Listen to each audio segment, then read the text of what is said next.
Olá, meu amigo, minha amiga, muito obrigado por vocês estarem aqui no nosso Portal do José. Fechando mais uma semana que foi repleta de acontecimentos muito importantes, com alguns desdobramentos, inclusive, na manhã dessa sexta-feira. A Polícia Federal continua a colocar filas para andarem aqui no nosso país. E hoje quem foi convidado para dar um passinho à frente numa dessas filas foi um general da reserva do Exército Brasileiro que foi flagrado no dia 8 de janeiro, participando da tentativa de golpe aqui no nosso país. As cenas eu irei compartilhar aqui com vocês. Esse general da reserva também foi auxiliar de Pazuello ao tempo que ele foi ministro da saúde, entre aspas, aqui do nosso país. Ele já está com as suas contas bloqueadas e cada vez mais que o pente fino for sendo passado sobre algumas figuras que estavam no centro do poder aqui no nosso país, isso fará com que muitos deles terminem na Papuda, na Colmeia ou em Bangu 8, dependendo da situação de cada um ou de cada uma, né? Vou conversar com vocês sobre o que está acontecendo e sobre outras situações também que revelam aquilo que eu já disse nos nossos encontros anteriores. Nós não estamos mais numa luta política tradicional. Nós estamos combatendo, nós os progressistas, as pessoas humanistas, no campo civilizatório, nós estamos combatendo vigaristas. E hoje eu vou colocar aqui para vocês uma revelação de uma dessas figuras, né, que anda falando coisas aí pelas redes sociais, dentro do parlamento brasileiro, e precisa ser desmascarada, né?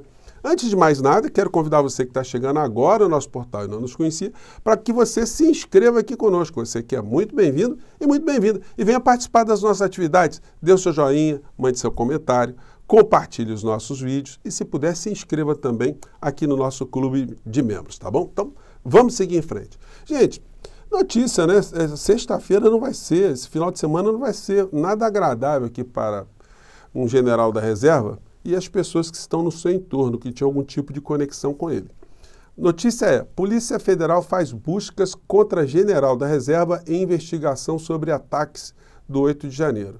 Ex-diretor de logística do Ministério da Saúde, Ridalto Lúcio Fernandes, é suspeito de organizar invasão dos poderes. Bom, suspeito, né? Mas a situação dele não está nada agradável, né? A gente vai ver no corpo da matéria aqui, né? Essa figura deve ter distribuído muitas fotos, né, de farda, né? E sim, sempre para dar aquela legitimada, né, no seu comportamento. Eis que aí ele, uma das imagens que ele divulgou, mostrava que ele estava no centro, né, dos ataques no dia 8 de janeiro. Vou compartilhar aqui com vocês, vamos ver se vai rodar. Vamos lá. O pessoal acabou de travar a batalha do gás lacrimogêneo. Acreditem, a PM jogou gás lacrimogêneo na multidão aqui durante meia hora. E agora eles estão aqui na frente. E o pessoal está aplaudindo a Polícia Militar. Tá aplaudindo a Polícia Militar. Tá aqui, ó. Aplaudindo porque a gente sabe que eles cumpriram ordem. E eles estavam aqui para defender patrimônio.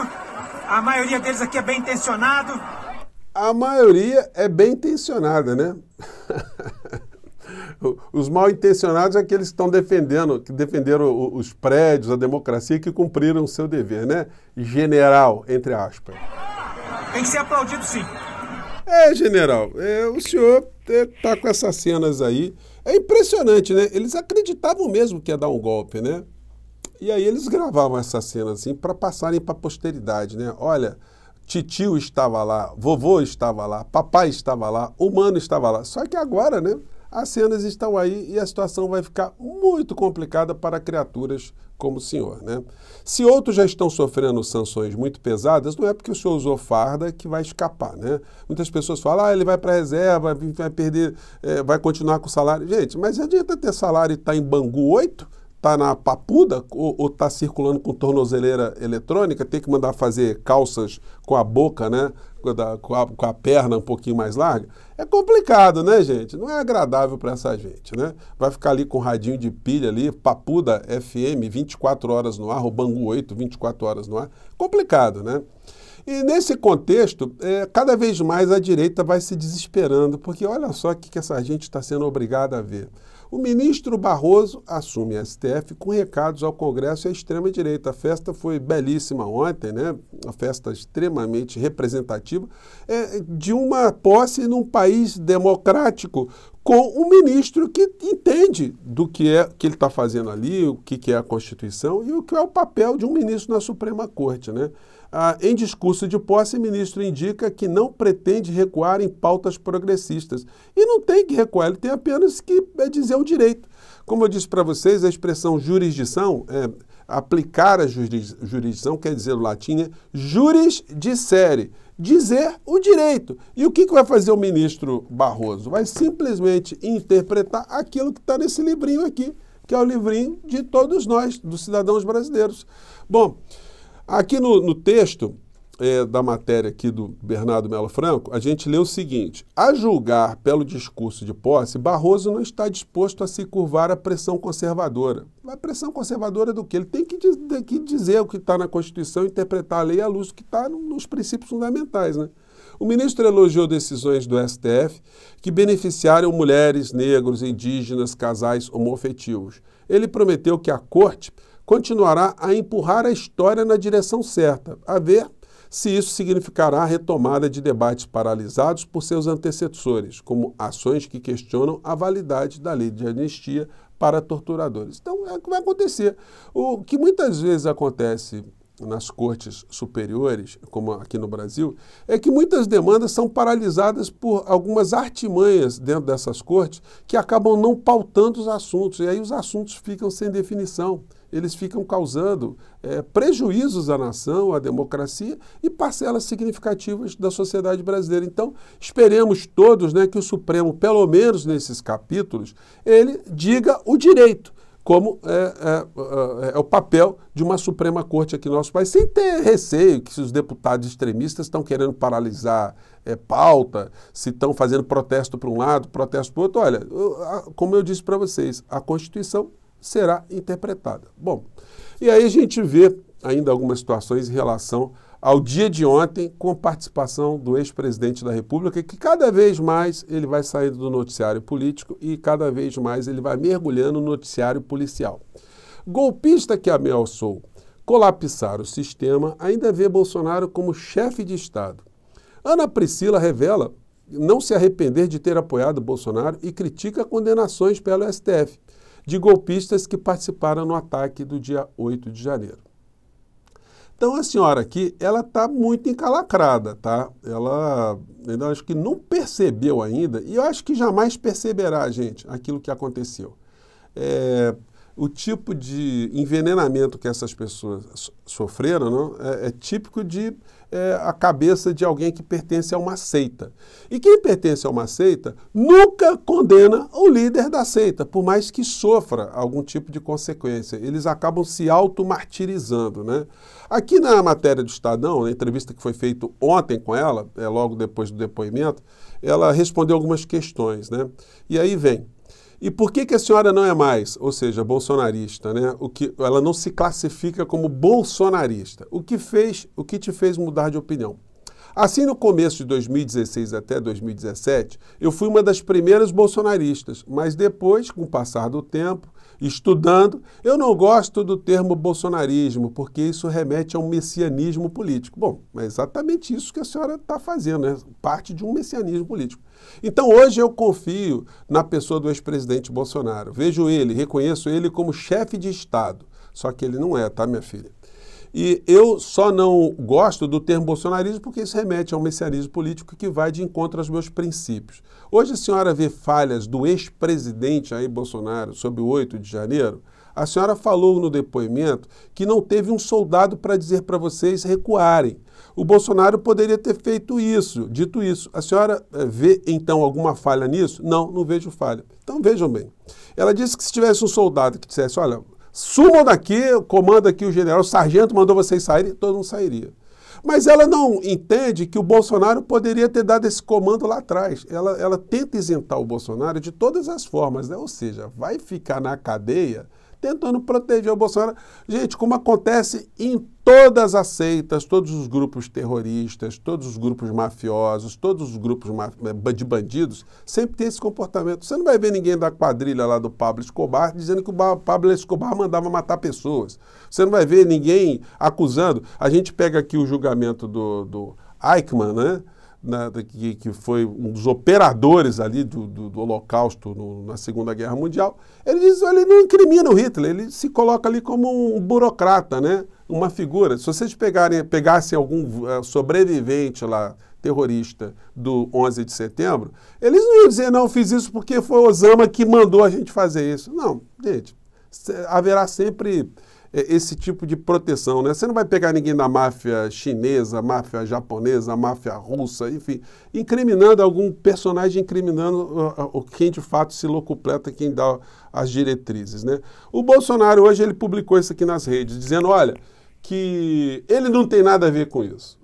Quem está dizendo isso é a bandida. A bandida está dizendo que o chefe do movimento não teve nada a ver com isso, mas está dentro da lógica, né? Ele acha que isso está isentando a figura dele de responsabilidades. Vamos acompanhar aqui o que ele publicou. Alguma vez, a senhora já teve contato com o ex-presidente Jair Bolsonaro? Na Câmara dos Deputados em 2016. Alguma vez o ex-presidente Bolsonaro ligou para a senhora? Nunca, não, senhor. A senhora conhece ele pessoalmente? Conheço, sim, senhor. É do relacionamento pessoal? Não, senhor. A senhora pode apresentar alguma prova que vincule o ex-presidente Bolsonaro às invasões? Não, senhor. A senhora acha que ele patrocinou, fomentou essas invasões? Não, senhor. Então é o seguinte, o Bolsonaro ele publicou no tweet dele esse depoimento que foi prestado por ela, que foi ali feito, né, através da inquirição de um deputado bolsonarista. Então, quer dizer, quase que uma encomenda, né? Bom, a luta continua, né? Mas ela continua contra a vigarice, como eu tenho dito para vocês. Uma coisa que passou despercebido por muita gente na sociedade brasileira, até porque é um tema sempre muito delicado, né? Foi um embate que teve entre a deputada bolsonarista, a Carla Zambelli, e o ministro Silvio Almeida lá na Câmara. Vamos acompanhar aqui do que se trata para a gente ver com quem nós estamos lidando aqui no nosso país, né? Se você ainda não descobriu. Vamos lá. Toda qualquer fala que revele preconceito, discriminação, Assim, a Carla Zambelli estava criticando aqui se o ministro não ia falar nada por conta daquele episódio envolvendo lá a assessora Daniele Franco no Ministério da Igualdade Racial, que ela está ocupando ali, né? E ele, enfim, foi surpreendido ali com os fatos, né? Porque, afinal de contas, né, gente, abrindo um parênteses aqui, foi uma coisa absolutamente inaceitável, né? Como é que o Ministério Daniele tem uma figura com essa moça capaz de fazer as coisas que ela fez, de publicar as coisas que ela publicou, enfim. Isso é um negócio que já devia logo de cara, quando tomou conhecimento da publicação, ela devia exonerar imediatamente para não deixar dar nenhum tipo de repercussão, né? Demorou. Gente, algumas horas nesse tempo que a gente está vivendo são fatais, né? No quesito entendimento sobre as coisas da política do nosso país. Vamos acompanhar aqui essa cena. Fala que não condiz com absolutamente nada daquilo que eu prego. Agora, o que me chama muito a atenção nesse caso, deputada, e eu fico feliz até que a senhora faça assim, a sua preocupação com a questão racial, de preconceito, né? Eu não sei se nesse caso a sua preocupação é porque de alguma maneira se falou branco, mas eu espero que a senhora tenha essa mesma atitude quando se tratar da população negra também. E eu não sei exatamente se a senhora tem esse tipo de eu sou casada com homem negro. Solidariedade. Eu sou casada com homem negro. Isso para mostrar... Aí ela, para justificar, né, o comportamento dela, né, mostrar uma isenção, que ela não tem nenhum... É porque ela estava querendo se isentar daquele comportamento, até perseguido um homem negro lá em São Paulo com uma arma, né? E por pouco o indivíduo ali não foi alvejado, né? Mas aí ela disse, eu sou casada com um homem negro, né? E o Silvio ali reage ali, dizendo para ela que o fato de ser casada supostamente com um homem negro não exclui, né, da cabeça de uma pessoa uma série de outros envenenamentos, né? Tá, como nem sempre ter relação com pessoas negras faz com que as pessoas tenham visões emancipadas do mundo. Então, agora, a grande questão... Você está me acusando de racista? Ele está me interrompendo. Ele está me acusando de racista. Ela perguntou, o senhor está me chamando de racista? Não, senhora Carla, ele está chamando a senhora de cretina, a senhora de bandida, a senhora de mentirosa, né? A senhora, essas mesmas pessoas que que ficam hoje falando, fazendo críticas aos personagens que estão à frente da República, eles simplesmente ignoraram, né, o que se passou aqui em termos de comportamentos absolutamente inaceitáveis dessa gente que estava nos ministérios de Bolsonaro. Esse aqui é o marido da senhora Carla Zambelli, né? O que ela está dizendo aí que ela é casada com um homem negro. Ao que a gente pode ver aqui, a cor da pele de todos os personagens aqui é rigorosamente a mesma. Então está acontecendo alguma coisa aí, né, na visão que essas pessoas têm sobre o mundo e como elas têm se utilizado de algumas ferramentas para tentar legitimar aquele comportamento insano, inaceitável, criminoso que elas têm. Vou deixar as imagens para vocês, você congela, e depois você tire suas próprias conclusões, né? A deputada estava falando a verdade ou ela estava querendo enganar quem com esse tipo de discurso? Gente, eu fico por aqui, mais uma vez, um grande abraço, mande seu comentário aqui para o nosso portal, mais tarde eu estou de volta aqui com vocês, tá bom? Tchau!